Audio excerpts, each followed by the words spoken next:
What happens when the past and present collide on Main Street? Join us as we dive into cohabitation with intelligent spirits.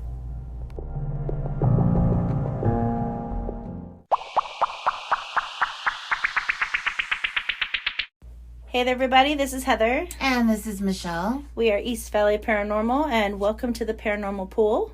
Yes, thanks for joining us. And before we forget to throw it out there, you guys, thank you so much for your messages and your emails. And please do us a solid. And if you like the content, share it out and subscribe and leave us comments. And tell us how your day's going and what's happening with you. We really want to know. We want to know. We want to know how you're doing. We do. And anything that you've got paranormal going on, we want to hear about that too. So please like, share, and subscribe. Yeah. If you guys have any kind of ghost stories or paranormal experiences that you have encountered, we'd love to hear them. So definitely hit us up. Yeah, we can unpack those too if you want. Let's dive in. That's what we do here at the Paranormal Pool. So today we're going to be talking about an experience that we've had a lot lately, but at a specific location. Yes. We were called into a location. Gosh, it's been over a year. I can't even recall exactly when it was, but we were called into a location because of some activity that was going on. Lights turning on and off by themselves, some activity on their security cameras, things like that. So we did a little research on the spot and we went in prepared. Yeah, so we asked if we could go in. They were like, sure. And we started, like Michelle said, we started researching right away and came up with some really interesting information that the people that owned the business didn't even know that was there at the time. So and as they were kind of researching, they kind of found more too. So collectively, I felt like we got a really good grasp on what was going on in that space back then, but way back when. So we ran into some history of some brothers that owned that building and ran a quote unquote pool hall / drinking spot / speakeasy they / illegal. yes they were around we know for a fact they were in that location in the 20s and 40s, and that they were known to run a bit of liquor from Phoenix, these guys. And we did set up some experiments when we went in.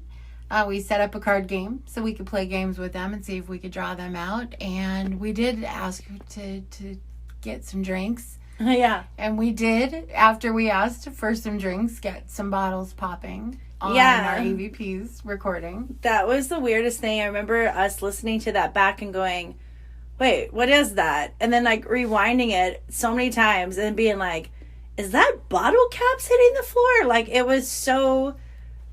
It was crazy. It was nuts. You could hear them pop open too. It wasn't just them hitting the floor. It was psh, ting, ting, ting, ting, as they hit the floor. It was just super weird. Over and over again. It was really great. We got some direct interaction when we were playing games with them also. This is really the meat of this podcast is them directly interacting with us and responding to questions, responding to queries, responding to even accidents that happened. I think at one point we were dealing the cards and Heather was dealing the cards and one of the cards had slipped off the table.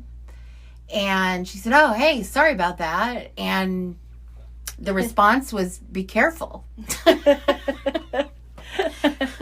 So we were after that. We were very... It's very surreal when you walk into that building because the front part of the building is very modern and, it serves its purpose. And then you walk through these double doors and there's a definite vibe. And then as you get to the back, there's this back room that's kind of off to the side. And it's a cage door and a vault, which is weird for the location that it's in, for the business that was there. And then it does almost put you back. You do feel like you've stepped through like some sort of weird time warp, and now you're back there. It's very strange. It's a very strange feeling. Just from one section of the building to the other.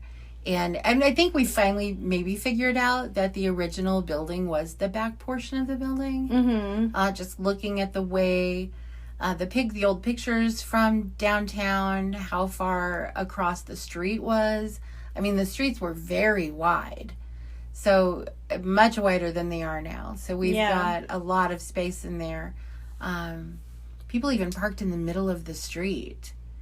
Yeah. And we're completely out of the way of traffic back when, even after it was paved. So there's a lot of space unaccounted for. So we feel like they brought the buildings up to the street when they decided where the street was going to be. And that was probably, who knows even when that was. But these original buildings, they have a vibe. And that vault room is in the middle of that back portion of the building. When you when we were there the second time kind of investigating, we were talking about does the building start back here originally? You know, was this added on? And the cat balls lit up as we were asking questions about it. You know, like, is this where the front door was? Boom, cat ball lights up. We were like, oh my God. And then it was like, was the street that wide? And then they added this on. Boom, cat ball lit up. We were just like, oh my gosh, this is so cool to have this kind of interaction. The spirits that are in that space definitely want to talk. They want to talk to you. I mean, they want to talk to you, but yet they're also very annoyed that you can't figure it out, I feel.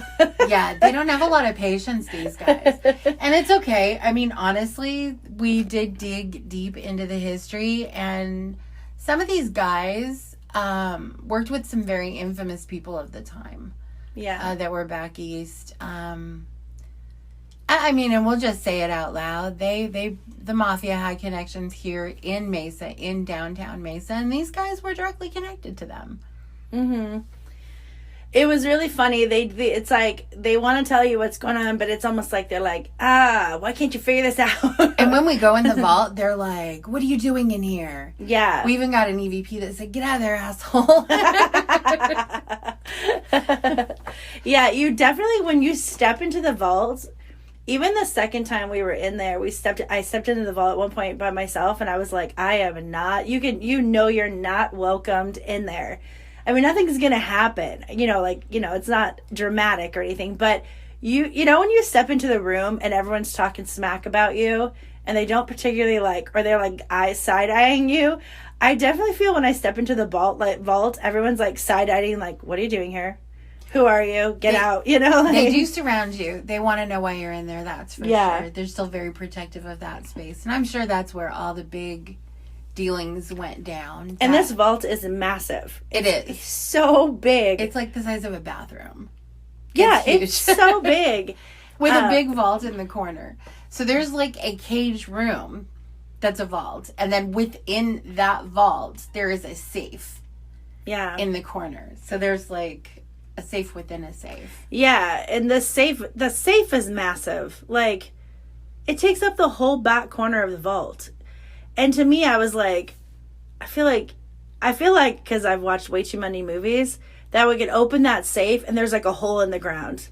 And you just and it just takes you there's a ladder down into the basement that takes you somewhere else. Yes. Because at the time, it was Prohibition when they were running liquor, and I'm, in my mind, I was like, where are they hiding it? Like, maybe that's what maybe that's what the safe was for.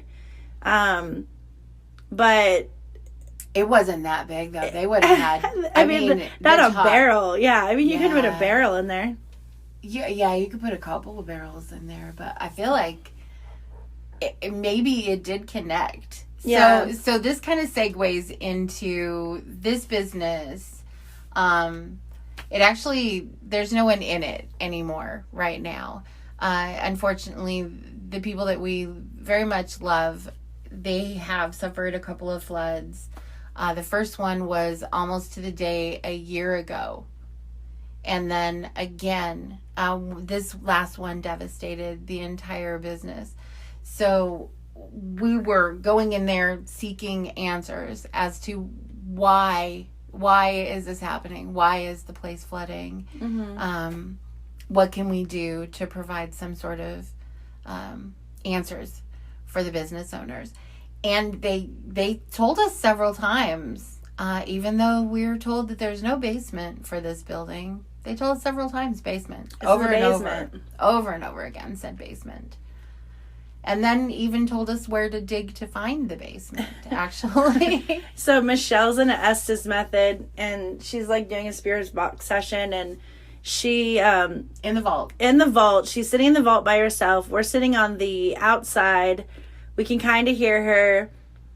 She says, all of a sudden she just says, start digging, or like something like, you need to dig or something.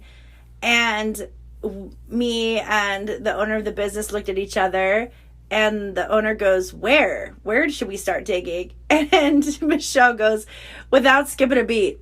And of course, keep in mind, she's got white noise on. She can't hear us at all. She's, in the dark vault. She's in a different room. And we hear her say really loud, out, to the left, and down. And I'm like, well, that was specific. Like, that was so specific. And, Mesa has been, we do a lot in downtown Mesa because there's just so much to investigate. Like, I feel like every building there has so much history, and it has a haunt. Like, all the business owners are like, oh yeah, we kind of have some paranormal activity from time to time. But the problem, I think, not the problem, but the issue that's happening right now is there's so much construction, and there's so much of the town being dug up to build new things. I feel like the past is like literally seeping out of the grounds and coming up, and kind of wandering around in a very lost fashion in some ways. It does seem like that. There is a great deal of construction going on specifically behind this business that we're talking about. Mm-hmm. And I mean, literally it's like a monster is going in behind this business. Yeah. So is it possible that something shifted in the groundworks, that when it rains now, it's not coming from the ceiling, it's coming up from the ground underneath the place? So is that possible? Yes. The anniversary is rather poignant, although it does coincide with the rainy weather. Obviously, we have that coincidence, but still, there's really something about this business, this flooding. It's something weird. You know what I mean? Like, it's just like, it's very, it's not a quinky dink. Like, you know what I mean? Like, you get this thing of like, I just feel like it's intentional. Well, yeah, because they fixed the problem where it flooded last year, right? Yeah. So they fixed that. That's all fixed. And now all of a sudden, it's coming from a different spot. It's literally seeping up from underneath. It's not coming down anymore. Now it's coming from below. Yeah. And everything on the spirit box was like below, down, basement, da da da da. And there's supposedly not a basement, or never was a basement under that building. Supposedly, there's some people who say that, oh, there's no tunnels under Mesa. And I'm like, dude, we've been in them. Like, right. So we have a hard time believing that there's not a basement when we were told there's not tunnels, and we've literally stood inside of them. Right. So it's hard to believe there wasn't. But we also feel, and I did feel like it wasn't a full basement, huge like we think of a basement. I feel like it was sort of more of a cellar or a travel through sort of a thing. Maybe just an access point, which actually could have been. Yeah. Truly. Because if they had an access point behind the building in a shed or something, I mean, who would be the wiser to that? Yeah, I mean, it is so weird. I mean, even the EVPs we catch in that space, I feel are some of the most intelligent EVPs we've ever gotten. Responsive. Yeah, they're so responsive. And then, I mean, we have the brothers running around in there, and they've made themselves very known. They've even said their names at one point. But then we have this woman that I don't know what her deal is, but she definitely does not want us in there. But then sometimes she acts like she does, and you're like, what is going on with you? Yeah, it's the layers. It's very weird. Well, because there have been so many businesses in there, and so many people that we know have had businesses in there. People we know outside of the people that we knew who were just recently in there. So there are layers and layers of history that just seem to want to unpack themselves. Last Halloween we were doing we actually did a ghost tour in this space because it's just such a great space, and the people that run it, or that owned it, was so great. And we got asked by Zen Nights, and they throw like big parties like once a month here in downtown Mesa, and like big events, and they're super great. Yeah, shout out to Nadia. What's up, Nadia? And we gotta tell them the story about how we met Nadia. Seriously, oh my God, the best story ever. So yeah, we'll do that. I'll let you start it, because that was hilarious. Okay, so we've known about Zen Nights, and you've known about it, you hear about it. If you live in the downtown area, you've heard about it, because it's always on flyers. We've been to it here. But we've never, like, really met the people that sort of run it. We just kind of go to the event or whatever. So me and Michelle are at the Nile Coffee Shop, which is attached to the Nile Theater, which we're slightly obsessed with. We talk about the Nile all the time. We do. Shout out to the first episode that we have coming out on the Nile soon. And we're in the Nile Coffee Shop, which is like this little cute, adorable coffee shop hooked to the front of the Nile Theater. And we're talking about the Nile and talking about other spaces that we want to do, like, we want to investigate. And I don't know if we were talking about the space that we're talking about today. I'm not really sure, but we were just chit-chatting about what we want to do. And we're like, all right, well, let's go. We get all of our stuff. We start walking out. We get like halfway through to the car. Oh, we're around the corner down the block, and we hear, and I'm gonna say it like it happened because it's funny.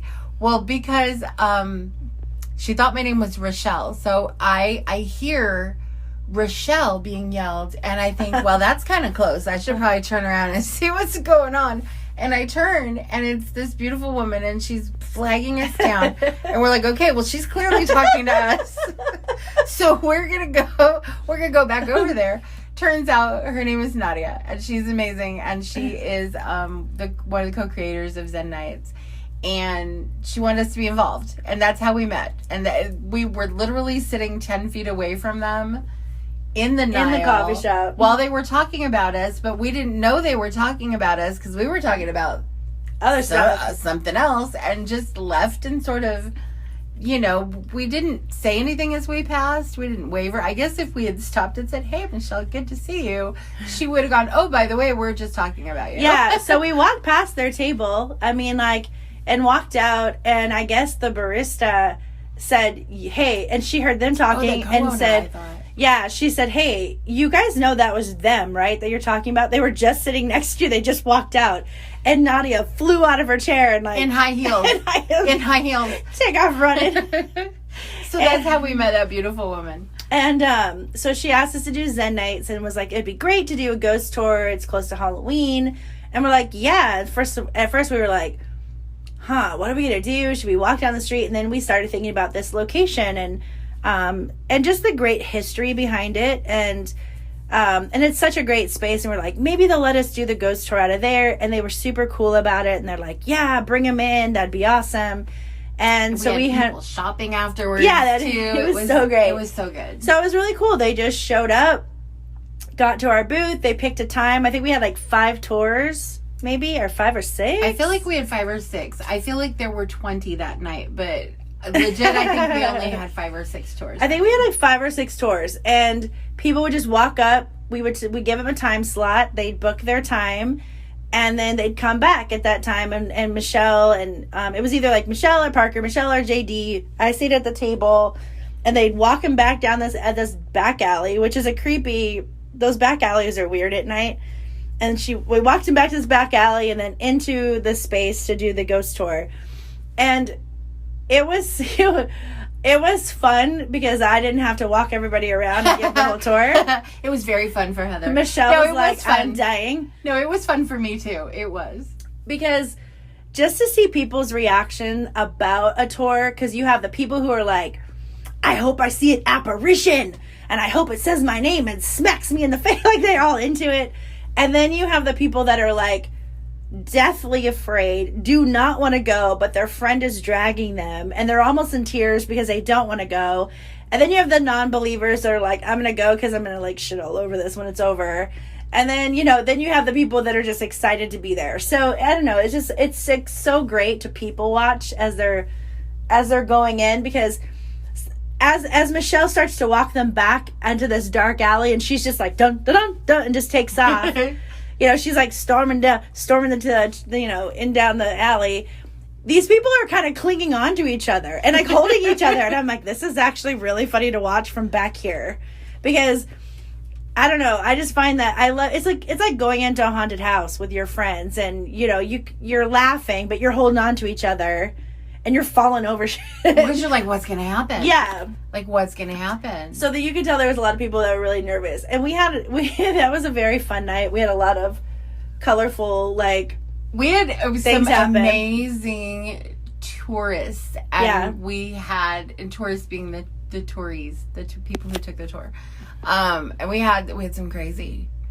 We had some crazy. We had a few crazy. That was a lot of fun. And we met some really great people that we still talk to this day, and thank God we met them. Yeah. Shout out to Diana. Woo, Diana! Oh my gosh! And everybody really who took the tour and joined us. That was so much fun. A few challenges we might have experienced. So, in the future, we might not let people who just came from a bar crawl. Maybe no, maybe not. Maybe that might not work out so well, because that was dramatic and unnecessary. The best part though is this person who came from that bar crawl was yelling after she took the tour. Was yelling at other people to come take the tour. But it wasn't like, hey, you guys, come take this tour.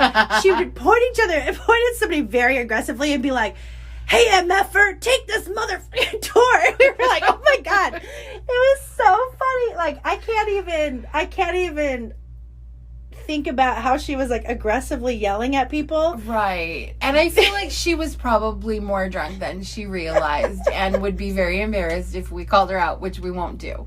But, there was some creation of drama and trying to, someone tried to scare her, and in the process, something got damaged, and that wasn't very cool. And these things do happen, but that was a wild night. That would be the thing we go forward and not do, and perhaps maybe the gaggle of gals. The gaggle of gals. The gaggle of gals that showed up to challenge everything that I said on the tour. And it was okay. It was totally cool. But these things happen, People think they know what spirit wants, and they feel, We run into that all the time, though. Someone's like, well, you should do this because there's this spirit in the basement that wants this and this and this. And we're like, okay, and then, you know what I mean? And they could be completely right, Right, and that's their experience because of the layers of things and maybe the resonance of what shows up for some people and what doesn't for other people. Yeah. But we just like to go in with an accurate historical view of who could possibly be coexisting with us in this space. Yeah, so that way if we get a name or or something in reference to something, we're like, okay, this kind of makes sense. And and sometimes we get some that's like EVPs that are like nonsense, and we're like, what does that mean? But to us, it's nonsense because we don't understand what's going on. Maybe that's their message to God only knows who. Well, there was the one that says, what is the occasion? What is the occasion? What is the occasion? Just randomly out of the blue, what is the occasion? I kind of feel like that though, is like we're setting up this card game. Mm-hmm. And we have all these lights and cameras and stuff, and I would think if I was somebody from back when, or even somebody, I'd be like, what's happening? Right, okay. Because because that business, that would be another level of intelligent hunt, right? But that means that guy, that's the voice, that's the very similar voice. If he's actively still responding, mm-hmm. That's crazy. Because his voice is very distinct. He's spoken to us clearly several times. Yeah. It's really crazy, how much you start to... it's never in my life would I think that I would know so much history about Mesa. No. In my life. Me neither. I would never have dreamed I would want to spend time in the basement of the library. But it's so fun. And then when you start connecting the dots, you're like, oh my God. Like I've been like eyeballing this one business, and I'm like, oh my gosh, this business is so great. I wonder if they have any paranormal activity. I would love to get in there. And we haven't really asked them. And then one day I was researching something that we did for another investigation, and lo and behold, that building that I want to get into is the home of the person that we're researching. One of the homes of the person we're researching. And I'm like, oh my God, that is crazy how that all starts connecting. Small town stuff. And it goes back to our last episode where, we get the same EVPs and they're talking about the same things in different locations because it is a small town. And, but it's just, it's fascinating. It's fascinating that you can like start putting those puzzle pieces together, but yet feel so incredibly lost at the same time. Definitely. Well, and I feel so much like I do want a time machine. I want to go back and see it. It was the Wild West. Yeah. It was Mesa was the Wild West. This was it. Yeah. And it's so weird to watch these old westerns and realize that these streets began that way. Yeah. Or just like that smallpox epidemic that like wiped out, a third of the city. You know? And you're like, holy crap, like. Yeah, and how that actually came about. That is an interesting story that a little boy who was probably doing missionary work came back with smallpox. Yeah. From the reservation. Now, I mean, if we know the connection to smallpox and reservations, right? And we do. So yeah. I mean, it is. There's just a lot of. There's so much history here, and I every time we talk to people, they're like, "Oh, do you go investigate any place else?" And I'm like, "We do, but there's so much here." That when we exhaust what's happening in Mesa, and we do other places in Arizona, and there are other things on our bucket list, right? Places we want to go, but right now we're very purposely digging into the history and the coexistence in Mesa. Yeah, I mean, I feel like it's just like an itch. You just can't help but keep scratching it because you're just like, I feel like we're so close. I feel like we're so close to figuring some of this stuff out. And then something like gets thrown you for a loop, and then now you're in a different direction, and you're like, wait, hang on. Just because there's just so much that went down here. I don't know. Like just down the street from us is a university, but that used to be a hospital. And it used to be like a home to somebody else before that sort of started Mesa. And then now he turned his home into a hospital. And then now that's like part of the college. Yeah. That's crazy. Yeah. I mean, and it's just so many layers of stuff. And prior to that, even, we've got battles. And we have settlers coexisting with Native Americans. Honestly, they're just, it's like onion layers. There's just so much, but it's very exciting. It's fun, and the research is, I feel like, the most fun part. But of course it's always very rewarding when you're in a space and you're getting EVPs and lights are flashing up to your questions and answers. But we love the confirmation though. I think that's why digging so deep historically into it helps us on our investigations, because we're listening to them, those exact people. We are reaching out to whoever was there, and we're being very specific, and they're very specifically responding. Yeah. I think I shouldn't say a lot, but I think some people walk into a haunted situation like that and they're like, oh my gosh, there's evil here, and the lights are turning on because they don't want me here, and I'm scared, and this is scary, and this is dark, and and they're like, no, it's just three bros like that used to have a business there that I feel like they're just trying to communicate when Yeah. they're doing those things. Like, that is their communication. Yeah. You can't hear me yelling at you? Fine. right. Fine, I'm gonna flip the slide on. Do you see me now? Right. Okay. I mean, how many times have we been investigating where we're in the haunted gallery and we're like, hey, turn that light on, and it does, and you're like, oh. Right. Okay. Or it doesn't go on at all. Yeah. Until we leave. Until we leave. And then we're like, oh, well, it kicked on as soon as we walked out the door. It's just so bizarre. I mean, when you think about that, like when you're standing in a building like that and you're hearing EVPs and you're hearing names from the past, and you feel like, you know, there was even one time where I think, you know, Michelle said, Sam, are you here? Or something. And he was like, I'm right here. Like, we were actually asking. We were asking, and we didn't, of course, hear on the recording until afterwards. So we're saying, hey, is Sam here? Anybody see Sam? Hey, Sam. So the first response was, he's here, or he's coming. He's coming. He's coming. The next one was, he's here. And the third was, I'm right here. He was so annoyed. Like, he was so annoyed. Because he's like, okay, I came. Bitches. He's like, are you bitches deaf or something? Like, I'm right here. He's like, stop your recorder and just listen, for crying out loud. See, that's what I want. That's what I want to invent here, is something that does that in real time. Like, They you do. can hear them talking. Yeah. Right. That's what we need. That We need real-time EVPs. We need that. We need Yeah. to be able to listen real time, because they're communicating directly and frustrated. I watch Katrina do that on Portals to Hell all the time. Stop. Real-time EVPs. Okay, we need to hook that up, whatever that is. I know. It's just so crazy, though, because we just get so many EVPs that sometimes to go through all of them, it's like, it takes days to get through. No, it does. I mean, it's Especially just when so many. they pile on top of each other and they're trying to all talk at once.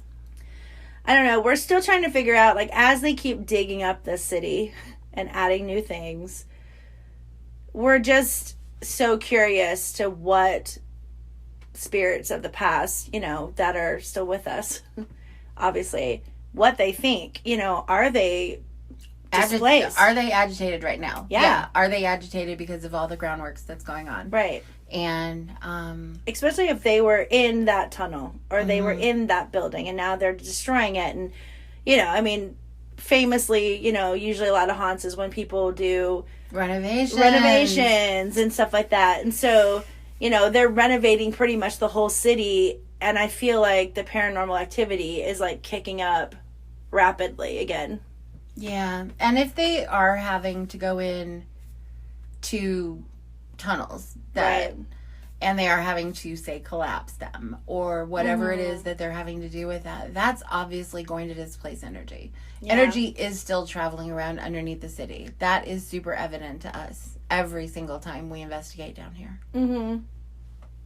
And then you feel bad for them. You know what I mean? Because you're like, oh my gosh, they're like wandering. Right. Or exploring. Yeah. As we did know with this modern building, Right. that this building was explored and sort of, you know, I don't want to say infested with like ghost cats and things, but what is there that's going to take up residence above? Yeah. That's a very curious question. Is Yeah. that I have a large curiosity about that. And if you guys have any theories or, like I said, any stories or any, you know, anything that you want to throw at us, again, we totally welcome that. We love to debunk stuff and dig up information and try to find the truth behind things. And we love theories. Like, because I feel like you can't get anywhere without a theory. No, you can't. Sometimes Michelle will throw theories out and I'll just stare because I'm like, I didn't think about that. And my mind explodes and I just go silent. Because I'm like, what? Is that what's happening when? Yeah. Sometimes I'm like, oh. Holy crap. Like, especially that night when you were like, when I was like, man, that spirit's like over here too. And then she was like, maybe they're just with us. And I was like, well, maybe it's just. I'm sorry. This connection has been, you've been disconnected. I was like, what? My brain just shut off. Maybe it is just that there's a frequency because, again, we unpack frequency and vibration a lot when we're talking about these things. So maybe they just recognize it. They just recognize when our phones get together. Yeah, I don't know. We're still unpacking that whole paranormal party line thing. We're still unpacking that, trying to figure out how in the hell that happens and why. We're not complaining. Mm-mm. We just want to know why. We should record it sometime. Just like record. Because we can hear them. Like we hear the actual voices.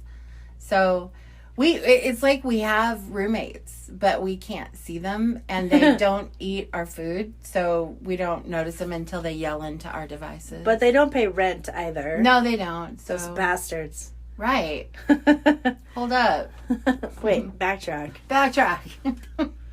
We're going to need you. Oh, again, they pay in Bitcoin. Forget about it. Oh, guys. You guys, I don't know. Thank you so much for joining us. Before we leave, we do have a little bit of an announcement. We do have a little thingy-do that we're doing. And by the time this comes out, we will have done the thingy-do. So we're going to talk about it. We have partnered with a company called Rideables. And Rideables is this really fun tour. You can do it at, is it Wildlife World Zoo? Wildlife World Zoo in downtown Scottsdale. Yep, they have tours set up in both. Well, they have tours set up in Scottsdale, and at the zoo you can use it to get around the zoo. It's like have you ever been to the mall sometimes and they, and kids are on those like animals that ride around the mall, but now they just keep making them bigger and bigger and bigger, and now adults are on them. Yeah, that's them guys. That's these guys. They invented that. Yeah. Arizona Mills Mall, I think, is where they first originally started. I don't know. Yeah. I thought I read that, but if I'm wrong, sorry, I will correct myself later.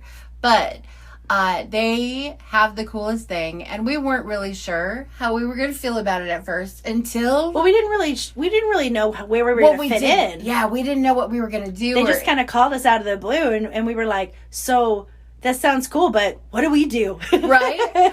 And once we figured out what our part is and got on them, we got on them, you guys. Yeah, we got on the carts. And we were like, that's silly. And then we got on them, and we're like, yeah, this is something I want to do. So we're doing that. That's what's happening. So basically, you go on their website and you're like you pick a time and stuff, and it's going to be like a 90-minute tour, somewhere around there. It is definitely a ghost tour. It's a ghost tour. It'll be up and down the very haunted downtown Mesa, and we'll stop at all the locations and tell you all the stories. They're trying to do like a video, kind of like a little video testimonial for anyone who's experienced anything around there. Yeah, they'll be showing evidence. Yeah. We'll have basically tablets, and we'll be showing you evidence and testimonials from the people who have experiences in those locations. And in some cases, we'll actually be going into some of the locations and telling you what happened. Yeah, we're excited to get started. We don't have a complete date. We know it's going to be like definitely in October, but we don't have like a start date as of yet. But just keep an eye on our social media, or follow Rideables also on Instagram, and follow us on Instagram if you get it, because that's where we're going to be like announcing all the availability for the tours and how to sign up for them and all that good stuff. Yes, it's RYDABLES, Rideables. And we're very excited. And the next month, actually, Terror Trader is hosting an event. They're actually hosting an event that, as of this recording, will already be passed. But we will have a setup at the September event at Terror Trader. And we will be promoting the tours there. Yeah, Terror Trader is an awesome year-round horror shop. It may be Arizona's only horror shop, I think he said. And first of all, it should be the only one, because that's great. Right. It's in Chandler, and they do every month this sale called Sales from the Dark Side. And you guys, it is the most... We have so many like talented creators in Arizona. If you like horror or sci-fi or just 80s slasher films, just like silly stuff, definitely check them out. Terror Trader, again, they have an Instagram as well, which is a great account to follow. Oh, yes. Yeah. Great content, super fun. They have a podcast too, everything. But yeah, we will be there, like Michelle said, in September. And we'll be there this month too, but by the time you guys hear this, like she said, it'll be over. It'll be over. But hopefully you will have you'll be like, oh, yeah, I saw that. Because you will have already experienced what we're most likely doing. We'll be going live tomorrow night. Yep. Wow. Yeah. It's coming up so fast. Or 4 days ago. 5 days ago. 6, whatever days ago it is. Yeah. We don't math very well. We don't math. But yeah. We ghost hunt. We don't math. But yeah, you guys just follow us on Instagram for all the details on that. And we're excited to keep you guys in the loop. We would love to have you guys come out and do the tour. We would love to see the people that we know and we love, out there on the tour with us and going up and down the streets and just having a lot of fun. Trust me, those things are so fun to ride. Oh my gosh. I didn't want to get off mine. I was like, let's do the whole thing again. I was the last person off, and I feel like I was really close to getting into a little bit of trouble. They're trying to put them all in the trailer, and they're like just sitting there, and they're like, "Where's the other one?" Michelle's like, like literally like doing donuts in the parking lot. One of the girls said I had the zoomies, and that literally stuck with me. I had to go zoomy again after she said that. It was so fun. But you guys, thank you so much for always hanging out with us and listening to our crazy stories. Absolutely, as we drone on, but literally would not do this without you. Don't know why we would, because we would be sitting in a closet talking to no one, and that would not, again, it wouldn't be as fun. It wouldn't be as fun. I mean, we'll still sit in the closet and talk to no one, but at least we know that you're there and you care. All right, guys. Thank you so much. We will see you guys soon. Yeah, stay spooky. Bye. Bye.